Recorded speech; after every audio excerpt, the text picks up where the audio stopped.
Hello and welcome to another episode of the Theo Keeps Talking podcast, where you may laugh or you may learn. Available on Spotify, SoundCloud, and Apple Podcasts. My name is Theo, and the most important question of the day: how are you all doing? Nothing too interesting happened this week. Just been at home as usual, as this is now month 7 of quarantine. It's unusually warm for this point in the year, which is pretty solid. But other than that, nothing new. Today's a fun one. I mean, the last few episodes were a little more serious, but today it's all about this really long, fun thought process I've been adding to year over year, and that is, how much money do we spend in our lifetimes, right? And I'll be breaking it down in a super Theo way that I do, like I always do, but I wanted to do a little thought experiment with you all as we get into it. So here's what we'll do. Think of how much money it would take for you to be set for life. Think about that. However much money that is, just hold on to it, right? And we'll address it and we'll get back to it later. I want to take this time to say that October is Breast Cancer Awareness Month, and I definitely should have made mention of that earlier on with the podcast, but breast cancer awareness and research is really, really important to me. My mom is a 21-year breast cancer survivor, so I've made a big deal of it historically. When I played soccer in high school, I would change my laces to pink. I would wear, and still do wear, breast cancer awareness bracelets. And I would run in like 5Ks for breast cancer research and all that. So this year I have pink masks that I wear that are actually PPE. So I have pink PPE, or PPPE, and it's a pink surgical mask. So it's effective and it's good for my cause at the same time. In some real world news, rest in peace to Quibi, which was a short form video media app which raised over $1.75 billion and is gone after a little over 6 months.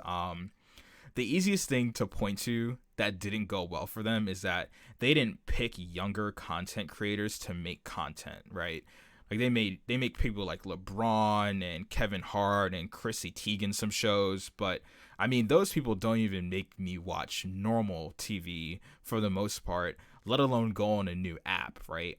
And if they had picked more people like David Dobrik or Mr. Beast or just anyone who can connect to people younger than the age of 30, it definitely could have gone better. Like I think it was with T-Mobile, they had this partnership that you got Quibi for free for 3 months and they only existed for 6. So I mean, they were just hemorrhaging money at that point. So hey, if anyone else has any ideas that are worth $1.75 billion, hey, I could definitely make it work just a little bit better than them.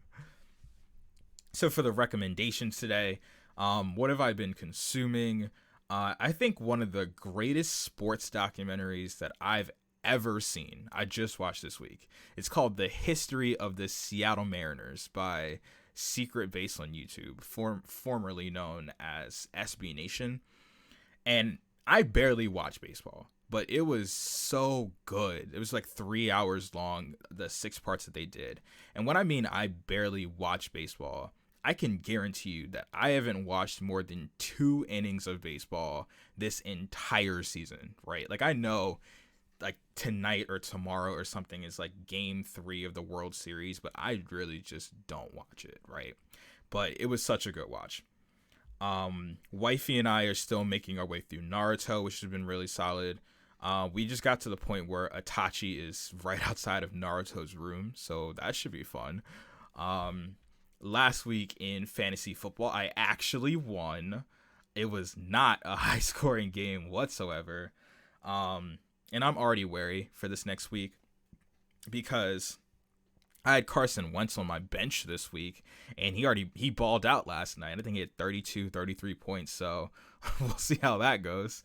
And then I have more music and podcast recommendations. I've been listening to Platinum Fire by Aaron Ray. It's pretty solid. As far as overall recommendations, I think I should just be more transparent and say that I listen to the same music over and over and over again, and I sometimes add new things in. So I'll just share those too. I've been listening to Break from Toronto by Party Next Door, Whip Appeal by Babyface, so good. The Need to Know by Wale featuring SZA, Hallucinations by Division, of course, and Caught Up by Majid Jordan featuring Khalid. I've just been listening to those pretty much nonstop this entire time. And The Art of Charm is a pretty good podcast that I've been tuning into from time to time. Now to begin the main topic for today, and that is how much money do you spend in a lifetime, right? So the primary reason for today's episode was this past sequence of events involving my car. So my car is a 2014 Honda Civic, and it's supposed to last for basically as long as COVID's about to. But, it's a really reliable car. And I've had it for 3 years now with relatively no problems until about a month or so ago. I was driving back from Philadelphia, and if you've ever driven on I-95 south of Philadelphia, just between the Wilmington exit and the airport, that 20 to 25 minute stretch is pure chaos.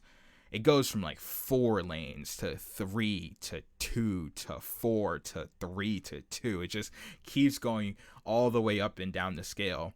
And apparently, nobody in Pennsylvania was ever taught that you can't merge across a single solid line ever when you take driver's ed. So it's just absolute mayhem around there.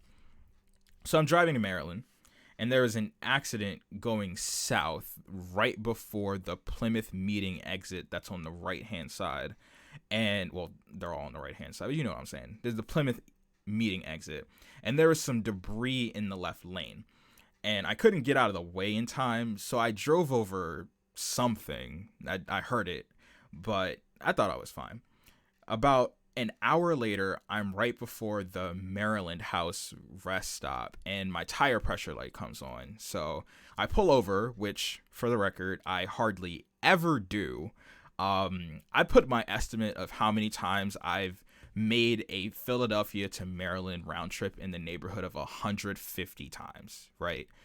I've stopped at the Maryland House a net of 2 times since I started going to Drexel in 2015. And one of them was when I was driving a U-Haul for my friend, which is a story for another day. So I pull over, I put air in my front left tire, which I think where the problem was. I get back on the road and the light is gone. But 10 minutes later, it's on again. And I know you all have had this, sensation before. I was tired and I just wanted to get home. So I said, tomorrow, Theo, we'll have to deal with this. But tonight, Theo is just going to go to sleep, right? So I wake up and my tire's flat. So I had to, replace it with the spare tire, and there was a nail in my tire. So I had to take that out, plug it, put some air in the tire. And it was just annoying, right? But that was the first car issue I had really ever had, right? And just as an aside, I know it's, manly to know how to do stuff with your car. But I already pay for roadside assistance as a part of my car insurance. And these dudes can replace my tire with a machine in under a minute, like it's a Formula One pit stop, right?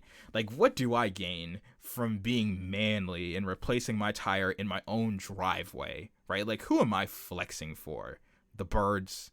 The squirrels? Like, no, sir. Let me get that bolt gun thing that AAA has, and I will be inside comfortably until they come, right? Like, I'm using this bar thing to lift my car up on a jack while Geico can send someone to do their best Mercedes-Benz F1 impression like I'm Lewis Hamilton, right? Like, I do not need to prove anything that I can fix my own tire. These guys are way faster and way more efficient than me, right? So I got my first ever flat tire a month ago. Then simultaneously, all in this past week, I needed an oil change. Somehow I got 2 little cracks in my windshield, which I have no idea how that happened. I had to pay my car payment and my student loan payment all in the same span of 4 days. And I was just fed up, right? So that absolutely accelerated this little idea I had, because having adult responsibilities is only fun when you don't pay for all of it at the same time. So yeah, I'm being a little dramatic, but fun fact, one of the final 5 podcast names that I came up with is Theo is so dramatic. So I think I'd like to pay homage to that a little bit. But yeah, so I'm doing one of my favorite hobbies today on the podcast, overthinking, but in a business sense. So this time I present to you an experiment called How Much Does Life Cost? And this is with various scenarios that to encompass many backgrounds and careers and all that, right? So I'm going to do 3 main pathways and compare them to myself, so I can show you all the kinds of permutations and then wrap up talking about like credit score and taxes and all that, right? So to begin with a funny story about the very genesis of this podcast idea, the moment when I thought, this would be a really fun paper to write. So I'm a big basketball fan, of course, and Drexel is, well, yeah, really good at women's basketball, right? So I would go to the games, and I had friends and like mentees that either worked for the team, were on like the spirit team, so like band and cheer and dance and stuff like that. And I just liked hanging out at the games, just hanging out, not doing much. And of course, there's no huge expectations of being an active student section like at Duke games or Kentucky games or something like that. You could just hang out, right? You could do your homework at the game, right? So this past season, Drexel Athletics had a promotion that if in 30 seconds you made a layup, a free throw, a three-pointer, and a half-court shot, you could win $50,000. So you had to start from half court and dribble your way in for a layup and then go from there, right? And having watched so many people just make an absolute mockery of the game of basketball in their failed attempts, I was convinced I could do it. So during one of the games, I went to one of my friends that was working for Drexel Athletics, and I said, hey, just know that if I ever get the chance to do that, I'm cashing out. Straight cash, homie. And there's people that who either have me on Snapchat or you've just been some of my closer friends. You know that I do like these really silly trick shots from like half court when I'm just bored in the gym sometimes. So, I mean, I thought it would be easy, right? I thought your entire life has come down to this moment. Theo, you've been shooting half court shots for fun since you were like 12 years old, right? You got this. So there's this one day, it's like a 2 p.m. Sunday right before midterms week, and so there's not too many people there. Obviously, I'm a terrible student, so I don't care about studying, which is currently the reason for my downfall during this current CPA exam period. That's fine though, but it's like not that many people there, and I was just chilling, minding my business. I'm sitting there, and my friend who worked for Drexel Athletics that I had mentioned prior comes up to me and asks, so do you want to try it today? And I'm here half awake in an H&M hoodie, sweatpants, and these thick aircraft carrier type Air Maxes. And I'm like, not ready at all. But I'm like, sure, why not, So now, after having accepted and signed all the paperwork and all that, on the paperwork it says you have to, it makes sure that you have not played any level of high school basketball, which thank God I'm too short and too bad at basketball for that to have been the case. But a normal human being would go, okay, what's my strategy? Do I use the glass here? Where do I want to shoot my 3-pointer from? But not me. Of course I didn't think like that. I immediately just mailed it in and said, okay, so since I'm going to win, what do I do with my money, right? So it's $50,000. I need to set aside, I actually knew how much in taxes. It was 22%. So I need to set aside 22% for taxes, and then the rest of it's going to go to like, I'm going to take my friends out to Sampan in Philadelphia to go eat, and then I'm going to split the rest between my paying off my car, and then I'll pay off my car, and then the rest is going to go to student loans, and then my money will be gone because life is expensive, right? But if you asked me when I was like 10 years old, if I got $50,000, I'd be like, oh my goodness, I'm buying all the Beyblades the world has ever seen, But I was just mathematically preparing to what I was going to do with this money, not even thinking a concern in the world of maybe you should make the shots first, Theo. So I was thinking like, okay, maybe I'll just like dribble it up real slow. I'll cash out on the free throw. And then by the time this is all over, I have to decide, am I going to do the J.R. Smith air guitar 3-point celebration, or am I going to do the Carmelo Anthony 3 to the dome celebration? And then a really valid concern enters my head. I go over to my friend and I ask, hey, do you have a men's ball for me to use? And they said no. To give you some scale, I get the numbers are either wrong or whatever, but the diameter of a men's basketball is either 1 or 2 whole inches bigger than that of a women's basketball. And that doesn't sound like much, but the total length of my hands is, I think, 8.5 inches or like 9 inches or something like that. So it's really, a women's ball is really tiny in my hands. So I had to ask that question. And so my friend said no, that they had women's balls for me to use. And at this moment, I knew it was a lost cause. I just knew, right? So trying to shoot a women's basketball is already horrendous for me because I'm not a good shooter anyway. Like, I'm built just like Raymond Felton with the 2020 great Draymond Green jump shot package, Like, I mean, it's just not pretty. My jump shot is not where it's at, you know what I mean? So that $50,000 plan evaporated right before my eyes when I realized the dream was dead. So they called me down to the floor, and I've been playing around with like this women's ball for the past 15 minutes straight just to see if I can get used to it before I like go. So when I got to half court, it was literally like time was slowing down. But the PA announcer was instructing me on how everything worked and all the instructions, and it felt like she was talking at 1 word a minute, So I get 30 seconds, and they ask if I'm ready, and I say I'm ready. And the second she said go, all of a sudden, it felt like I was in quicksand, right? I dribbled that ball like I was Stanley from The Office, just trying to make sure I didn't lose it, right? Like some prime Bob Cousy 1960s dribble package type stuff. It was just like so embarrassing.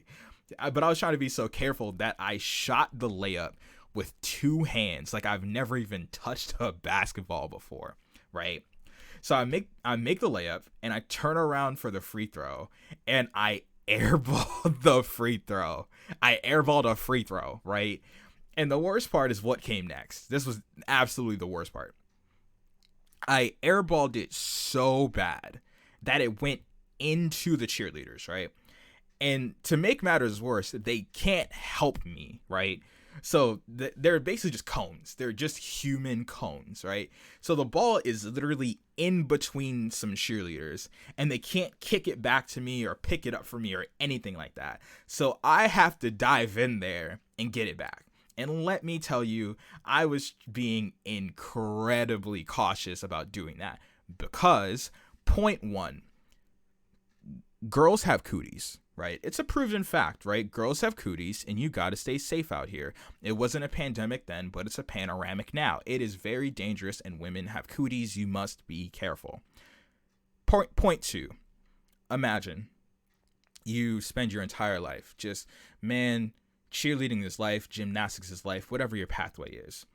You're a cheerleader at Drexel University, and some 5'10", 225-pound black dude built like that, really annoying football conditioning coach who's screaming at 4 a.m. is coming straight at you for a basketball, right? Like, this man looks like an absolute almond, and he's running straight at you for a basketball. No one wants that in their life, right? And then the third point is I'm always incredibly conscious of, if I froze this moment in time and I took a picture of it and sent it to my girlfriend, what would she think, right? So imagine me trying to weave through some cheerleaders' legs to get a basketball, to get some money. No, right? She would call the quickest airstrike on the gym in a heartbeat. So absolutely not. I was not trying to be in that situation whatsoever. So nevertheless, I get the ball back. And I make my second free throw attempt, but the second I shoot it, the PA announcer says I have 10 seconds left. And like the that Mr. Krabs meme when the world's just spinning around him. I'm like, what? Where did my other 20 seconds go, right? So I do the worst thing I could possibly do with a ball I'm not comfortable shooting. I sprint to the left corner to take my three, right? I mean, it wasn't even close. Oh my goodness, I look like a scrub out there. You know how like in 2K, there's like a feedback rating on your shot? I let it go early. I didn't even give a % chance of it going in. My shot meter said LOL, not even a 0%, just disgraceful. So I had no business taking that shot, right? So I completely airballed it, right? So now she's counting down 5, 4, 3. So I'm sprinting to the other corner to try and take my shot. I do my best Paul George impression and hit it off the side of the backboard, and time ran out, right? Just so demoralizing because I was talking so much grade A cold hard cash about how I was gonna make this, and now there I was, pathetic and just ashamed. So to get into the money part of this, let's preface this really early on, right? At this current stage in my life, I'm 23 years old, and I view children as money draining freeloaders, right? Children get hard carried through a lot of their lives, right? It's that simple. They're cute when they're yours, they're annoying when they're not. And that's just how it is. You only want to play with children when you don't have to take them home at night. You can just play with them and then hand them off back to their primary care provider. You know what I'm saying? They're cute when they're yours, but they also take your sleep, your time, your money, and everything else, right? All other baby mammals are so productive straight out the womb. Like, I know they're not a mammal, but have you seen turtles when they're born? They're born in the sand and just hit that quick 180 and they are swimming. And I'm like, babies can't do a thing. Human babies can't do anything, right? And then on top of that, human children are at least dependent until like 16, and they don't ever make the cost of how expensive they are up. It's just a mess, right? But I still want kids, like 2 kids max, but they're going to be just as expensive and picky as I am. So I really got to financially prepare, right? For this experiment, I came up with 3 brackets, including 3 brackets outside of my own, that I wanted to quantify for today's show to express just how expensive life can be. And I'm going to go up to age 23, where I am right now. So scenario 1 is middle class, Baltimore County, and male. So me, right? So Baltimore County, where I live, and male myself. Scenario 2 is upper middle class, Baltimore County, and male. So me, if my parents had a lot of money. Upper middle class, scenario 3, upper middle class from the DMV, so the DC metro area. The DMV, for those who do not know, is not all of Maryland and all of Virginia. It's just DC and Southern Maryland and Northern Virginia, right? If you're ever confused about how far the DMV stretches, just look up a map of the DC metro area, like where the buses go and where the trains go, right? The furthest north part of that is the M in DMV, and the furthest south is the V in the DMV. Richmond is not in the DMV. Baltimore is not in the DMV. Ocean City, Maryland is not in the DMV. Virginia Beach, Virginia is not in the DMV. Just for clarification, because when the term got really popular when I was like a sophomore or junior in high school, these people from Westminster were saying they were in the DMV. And I'm like, can you just sit down somewhere? Just go. Stop it. Get some help. All right. And scenario 4, upper middle class, Philadelphia County, and male, right? The numbers I'll use to define the classes are from a Pew Research calculator, right? So for reference, lower middle class is a dual income household or a family earning $31,000 to $42,000. Middle class is $42,000 to $126,000 in combined income. Upper middle class is $126,000 to $188,000 in combined income, and a higher income family is $188,000 or more. My family is middle class, as evidenced by the fact that I do my parents' taxes, so I know how much they make. So we'll start off with you as a child, and my life is the barometer for all of this because I know it pretty well, right? Let's start with baby Theo, right? Baby Theo goes wham. A 96 pack of diapers from Target is $25. I'll use the rough estimate that I went through about 4 diapers a day because 1, I don't know anything about babies, and 2, I'm pretty sure that's a pretty solid amount, but I'm very dramatic. So that's a pack every 24 days, right? I'll assume I went through the same rate of 4 diapers a day until I was 2. So that's 15 packs a year, which I'll bump up to 16 because, babies. And that's 32 total packs for 2 years, right? So that comes to $800 in packs of diapers. Yay. Or maybe that's, $800, right?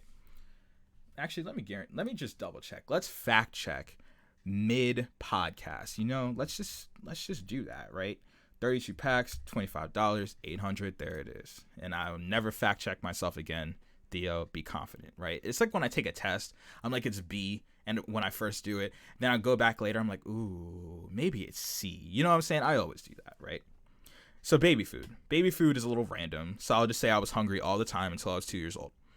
Those Gerber pack things I found were like 5 for $5. So let's say I ate 3 a day with some baby formula, and I have no idea how long that lasted, but let's just make it nice and even and say I was worth $12 of food a day until I was 2, right? So that is $8,760 worth of food. And then as a child to adult, so from 2 on to 18, I just did a rolling average of consuming about $14 worth of food a day at the lowest end humanly possible, resulting in an astronomical $81,760 worth of food from age 2 to 18, right?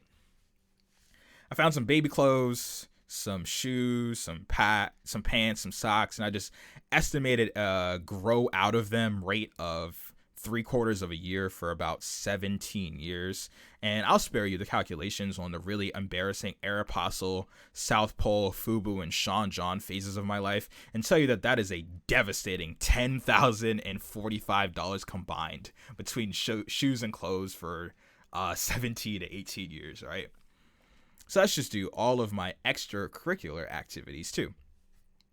I did piano lessons bi-weekly for 3 years from age 3 to 6 for $25 an hour, making that $1,950. I played football for 8 years, so adding up my activity fees, cleats, gas, and to take me to games and practice, and miscellaneous Gatorade expenses and other random things I could think of, broken down as my average price for cleats was $55 over 8 years per year. Activity fee was around $100 a year. Where I played was really close, but gas is gas. And then Frost Glacier Freeze is the best Gatorade flavor ever. Please do not at me. You are wasting your time. Which that ends up being a total of $1,800 for all of my football-related expenses. I played organized basketball for about 10 years. And doing the math on that's the shoes, the activity fees, the gas, all the accessories to make me look as similar to Dwayne Wade and Allen Iverson as humanly possible. That was $2,050, right? I played organized soccer for 6 years, and I actually don't have to approximate these costs because it was much more recent than playing football and basketball. The middle school registration fee for 2 years, plus the high school registration fee for 4 years. All the cleats I got, which I actually remember, and team jackets and hoodies puts me at a nice $1,655. Lastly, I played golf for the last 3 years of high school. There was the registration fees, the one set of golf clubs that got me through high school, and all the balls I hit into woods or water are never to be seen again. And our golf uniforms got me to $1,339. So now, there is one glaring issue that I have been overlooking this entire time, and that is how much the schools I went to cost. Now, wherever you grew up, just understand that the public schools in my area are probably much worse than that. My parents were like, you are not going to those schools. Very simple, right? So I have where I went to school broken down, and then I'll describe the mins and the maxes of the other three types that I described earlier, right? So I went to Arlington Baptist School, which is kind of close to Catonsville, for 4 years at $3,000, so that's $12,000. Then I went to Liberty Christian School for elementary school from 3rd grade to 5th grade, so that's $4,000 for 2 years, $8,000. I'm actually going to take a water break, quick moment. Please enjoy the soothing sounds of Deer Park water.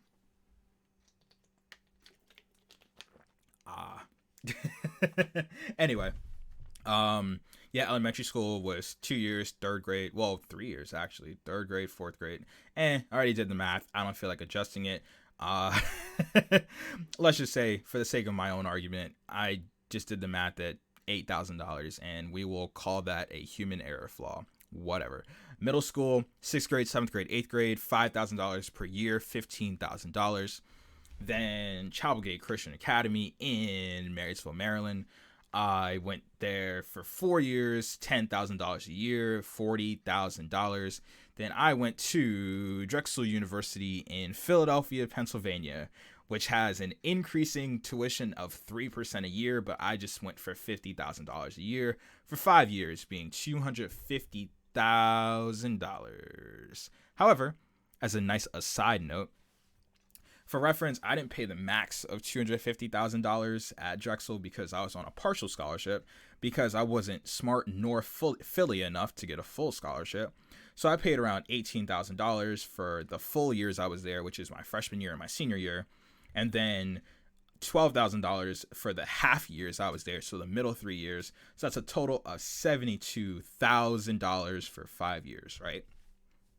So let's just say we're going to do all of that. We're going to add in the actual amount of my education, which is $147,000, right? That's the $72,000 from Drexel and the 75 from all of my other years of education before I went to Drexel, right? I'm going to call that the 18 price, right? The before I turn 18 years old price, right? So to add up, diapers, food for when I was a baby, then the increase in average food cost per day from age 2 to age 18, the cost of all my shoes until age 18, all my clothes until age 18, all these until age 18, piano lessons, playing football, basketball, organized soccer, golf until 18, my education costs personally, that adds up to my average cost to my parents before I turned 18 years old as an absolutely dump truck load of $185,159. Yeah. Yeah, $185,159 in all of the measured costs I just read off, right? Let's just say, however, you were that's even on the low side, right? That's not even considering the birthday parties I had and went to, the video games that I got, all the times I went to Chuck E. Cheese, because that's just how I am, right? This is all on the low side, which is crazy to think, right? So all the other estimates. Let's just talk about all the really expensive schools in my area, right? So there's this one really, really, really, really nice school, approximately 6 minutes from my house. It is called McDonough, right?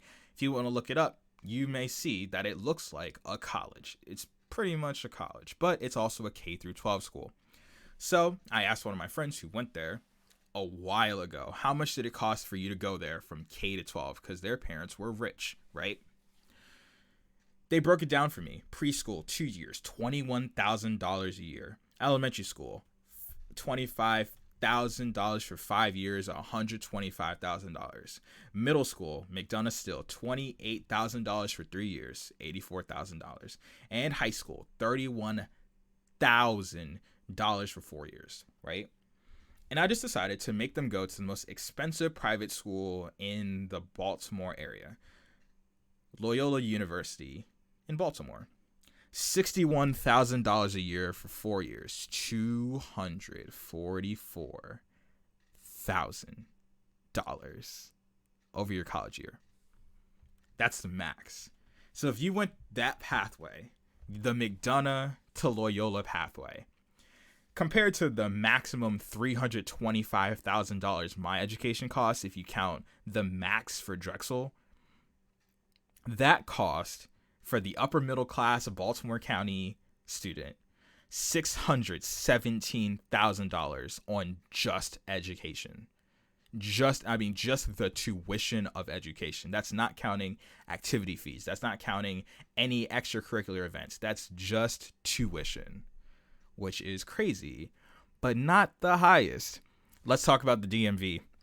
I just picked the most expensive preschool, elementary school, middle school, high school, which is Georgetown Prep, because oh my goodness. And then I just made him go to Georgetown, because why not?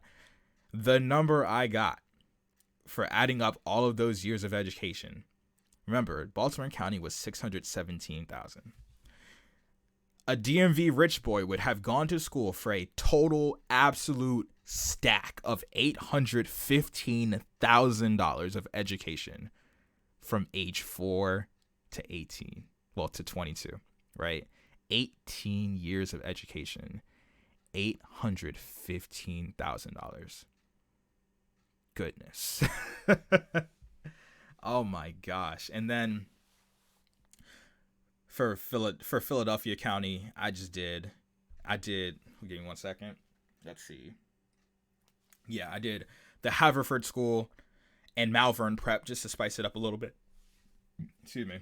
And that ended up being, get this, $701,000 between the Haverford School and Malvern Prep, and then going to Drexel University, which is absurd, right? So to wrap up how expensive we all are, let's just say Theo buys a car, which I did, for $21,000. That's the car, plus insurance, plus all the gas I've used, and you get a delicious, nutritious cost of approximately $29,000. So my grand total, that's not counting going out with my friends, not counting all of the irresponsible food runs I have, not counting rent, not counting Netflix or Chegg, none of that, is a thick, I mean just absolutely colossal $287,209. Yeah. That's to today. That's my approximated cost to today. That doesn't count anything in the future. That's not my house, not my future kids who will cost this much money when we send them to private school, probably. None of that. Just my expenses to this very moment, right? That's not even counting my wedding, which I'm trying to spend like in the neighborhood of $100,000 on, because Allie and I are in the best relationship ever. I need her ring to be seen from like Mars. You know, that thing needs to walk into a completely pitch black room and blind everybody. I am talking a space rock. You know what I'm saying? I mean, and that's just, I'm talking just how much money I think I've approximated to this very moment, minus any externalities. You know what I'm saying? And I'm leaving out some fun ones at the end, but I can assure you I've spent like $3,000 on video games, no doubt about it. And that's not even counting how much I spent on like Christmas gifts and birthday presents, anniversaries, none of that. Just, oh my gosh. Right? It's just crazy. And one of the very few economics slash managerial accounting concepts I have left in my brain is this thing called opportunity cost and like marginal revenue and stuff like that. How technically there I'm only counting direct expenses. I'm not even counting things that my parents had to forego for me. So it could even be higher and like astronomically higher than that. You know what I mean? Like the not just the opportunity cost of them not sending me to private school, but just so many other things too. How many other things they could have invested in versus, their child. You know what I'm saying? It's crazy.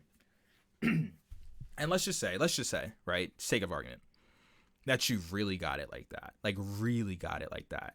You can get a really nice car. You could get a BMW 740i for a cozy $86,800 pre-tax, right? That's like what the exchange students come in just flexing on us, right? And I'm like, I just can't even imagine. And this is without me really assessing how much money I do spend on a day-to-day basis, because I'm expensive, right? Most of my expenses go to food because food is good. Food is fantastic, right? But I don't even spend that much on clothes, let alone my friends who do. Oh my gosh, right? So, to wrap up the podcast, right? Let's talk about credit score. So there's this age-old question that makes its way through social media.